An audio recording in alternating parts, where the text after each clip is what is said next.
All right, so today we're going to talk about non-proportional relationships. We're first going to describe them, excuse me, see some examples, and then we're going to move into identifying, is a relationship proportional or not? Yesterday we talked about all things proportional. Today we're going to start out with talking about things non-proportional. So let's look at the characteristics. The first characteristic we have here is linear. I want to add in here, can also be non-linear. I want us to type that in just so you have that knowledge. But for our class in 8th grade math, we are only dealing with linear relationships. So all of our non-proportionals will be linear. When you get into high school, you'll get into non-proportional, non-linear. But just so you know, I can have non-proportional relationships that are not a straight line. Okay? All right.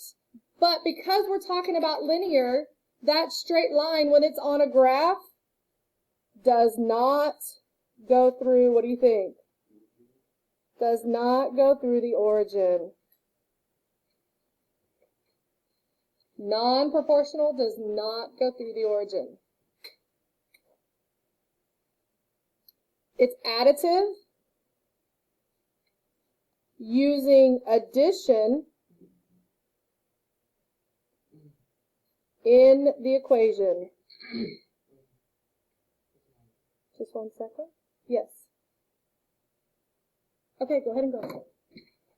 Just remember to get them off the video this weekend, okay? Okay. And then the other thing, it does not have a constant of proportionality.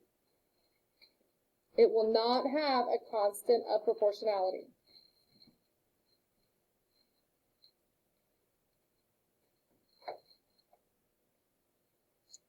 All right, let's look at the first example. Why is this graph non-proportional?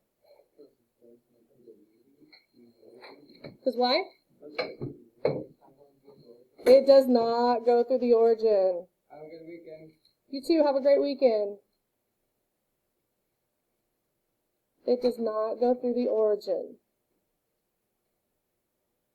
And if you remember, the origin is right here where the X and Y axis intersect.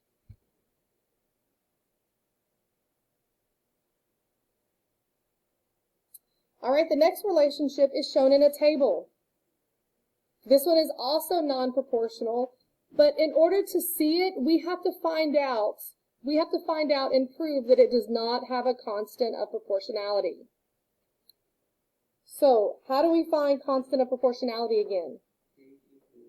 K equals Y divided by X. So if I'm looking at this first set of data, they tell us X is on top, Y is on the bottom. Anytime you have a horizontal table, your X values will always be on the top row, Y values will always be on the bottom. So I have to do 8 divided by 1. So if I look at my table and if I want to show my work on the table, I'm just going to start there. 8 divided by 1, what is that? 8 divided by 1 is 8. So I'm putting my answer up here, my K answer. Because remember, 8 divided by 1. I'm just putting it up here so it makes it a little bit easier to show, because sometimes tables don't always give us the most room to work. So what about the next one? What is 20 divided by 2? 20 divided by 2 by 10. What about the next one? 32 divided by 3. You might have to use your calculators for this one.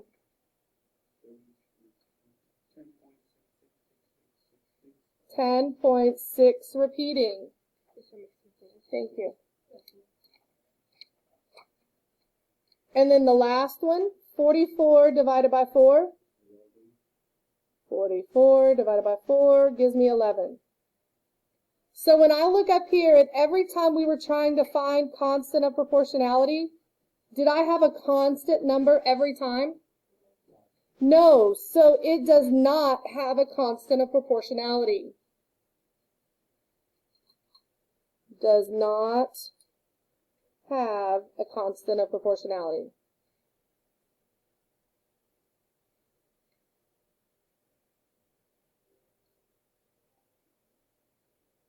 almost ran out of paper. It does not have that constant number that makes it proportional. Now, when I was solving this, technically, couldn't I have just stopped right here because I saw the first two numbers were different? I sure could have. If you see that the first two numbers are different, you already know it's not going to have a constant proportionality because my numbers are not constant. It would have to be 8, 8, 8 for the rest of these numbers. All right, let's look at the third one. The third example is a scenario, a verbal scenario. When we have verbal scenarios, we want to try to start making an equation. So the problem says the entrance fee for Mountain World Theme Park is $20. Okay, so I know it's $20. Visitors purchase additional $3 tickets for rides, games, and food. So that means I have to pay $3 for however many tickets I want to buy. Do I know how many tickets I'm buying yet? So what can I put there? An X. So 3X plus the $20 that it cost me to get in.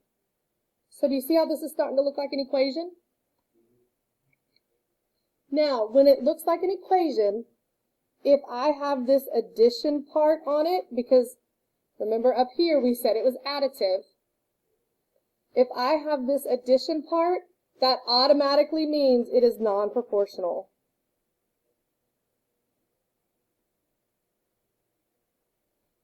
If it has that addition part, it's automatically non-proportional.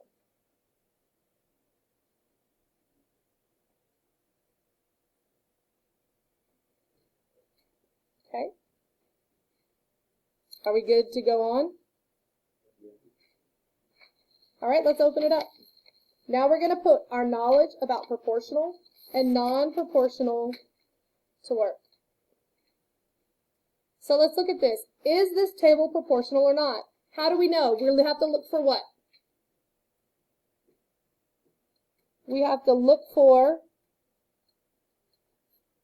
a constant of proportionality. I need to look and see if I got that constant number.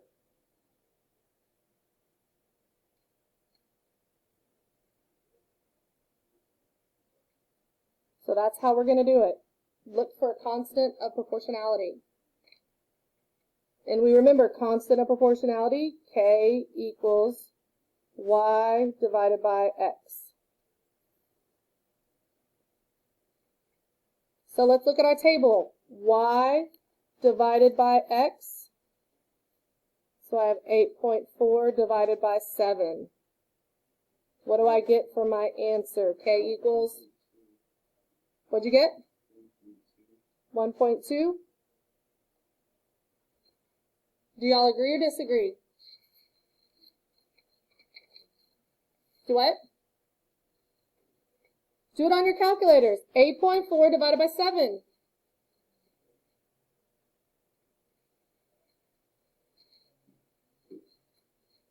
All right, we all should agree. Now I have to test the next one, see if it's going to be proportional. 13.2 divided by 11. 13.2 divided by 11. Put it on your calculators. It's 1.2. Are we looking proportional so far? Our numbers are matching. Can I just stop and say, yay, it's proportional? No, because they might have tried to trick us and mix up one of these in the back. So now we need to do 24 divided by 20. Do y'all agree? 1.2 again? Did you do 6 over 5? Okay, so do Control Enter to get your decimal. 1.2, yep. That one's good so far. Let's try the next one. 30 divided by 25.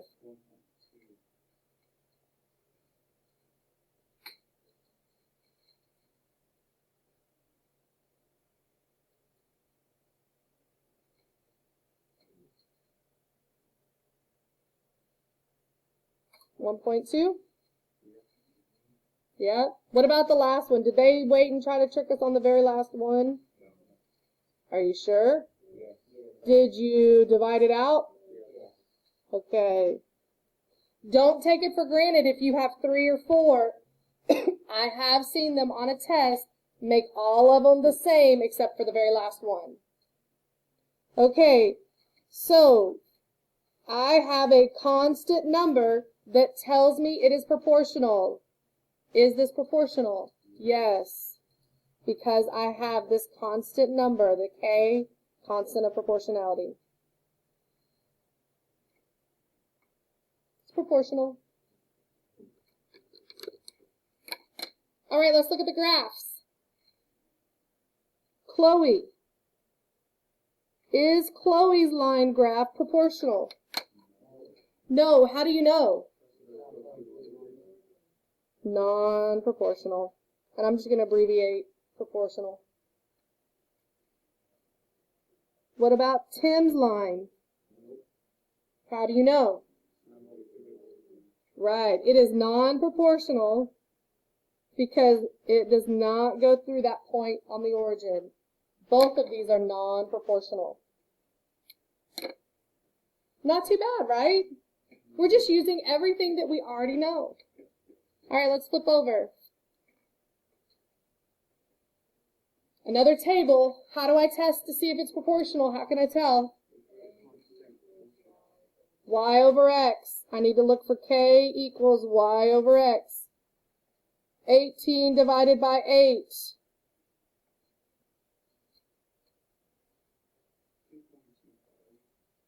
2.25. 20 divided by 10. Do I need to keep going to double check? Nope, I can already see that these two numbers are different. So there is no constant of proportionality. It is non-proportional. It is non-proportional.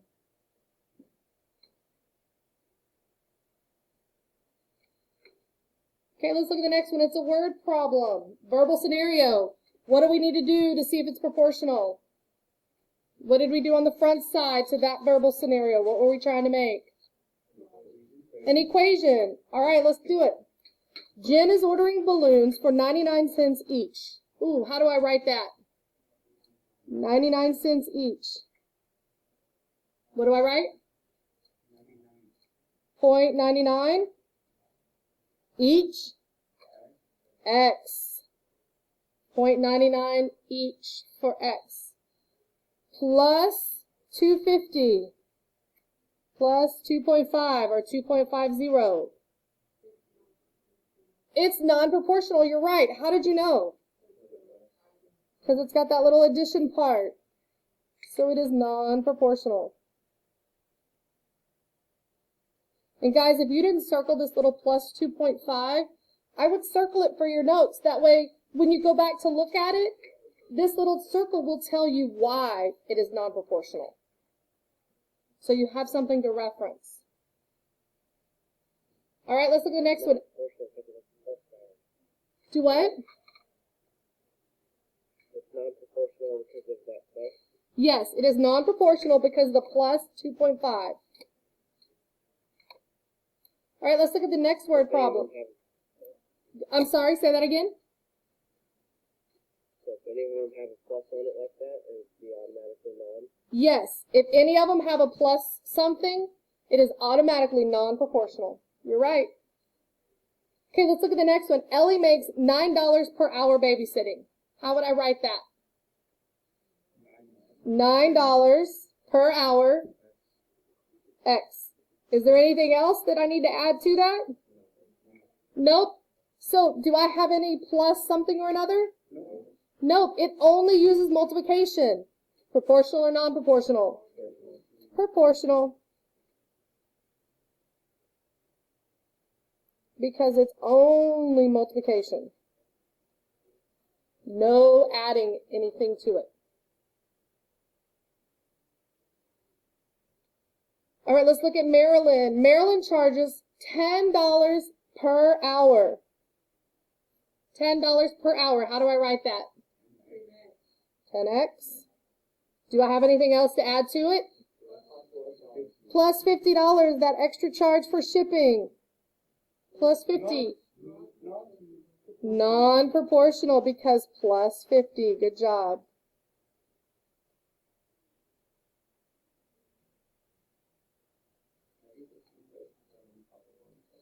Oh, good question. He said, are these the kind of questions that'll pop up on a test?